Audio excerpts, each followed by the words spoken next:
I mean, basically, I got involved with a company called GFI, Global Food International, helping them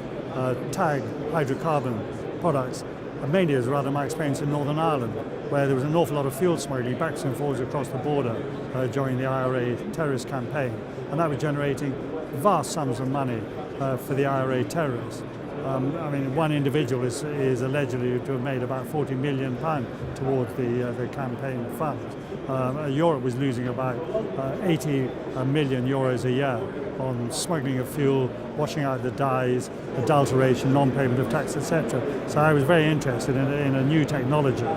where you tag the fuel at the molecular level. Dyes, of course, you can see and wash out, which of course the IRA terrorists were extremely good at doing, causing incidentally an enormous amount of environmental damage. But they were reselling their fuel, clean fuel, in the north. And of course, something we tried to stop and never were able to do it. And now coming through to the post-Brexit period, we're going to have another open border. We're going to have two different tax regimes, and of course there's a possibility for criminal and organised crime to start again making vast sums of money at the expense of the European Union and indeed the United Kingdom government. And so the whole solution, the technical solutions that are provided by companies like SICPA GFI will be indispensable. They won't be the only part of the solution, but they will be indispensable, providing a solution, allowing normal trade to occur, but not allowing the smuggling and or the adulteration or theft or non-payment of tax to happen. Well, Europe, I think, is losing about $2 billion a year from the smuggling of fuel in from the former Soviet Union countries into places like Bulgaria, and also coming in from Libya, where tankers that are carrying illegal fuel, often provided by terrorist gangs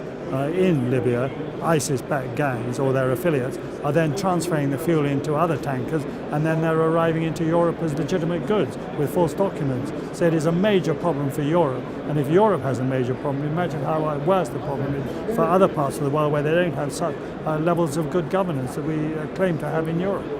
Well, it's funding a lot of organised crime, and of course the difference between organised crime and terrorism is getting narrower and narrower, the definition between the two, because of course the organised crime generates funds for terrorist movements. And of course, at a time today where the world is not getting a safer place, the sort of solutions that we're seeing today in this exhibition are all going to be central to try and keep the world a secure place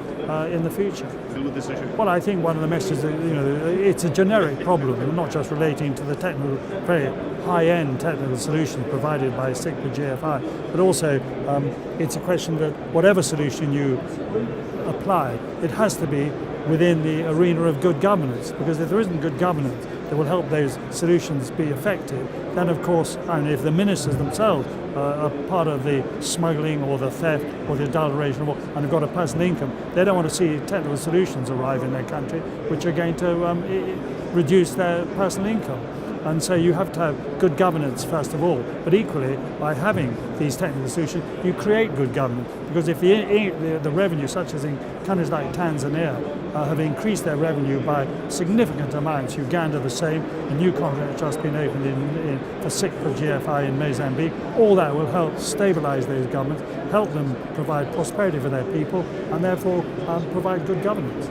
Well, I find this felt extremely timely and very relevant to the problems we're facing in the world today. And I hope next year there will be even more developed solutions being offered to not only governments but by individual companies, but the relationship between industry and the governments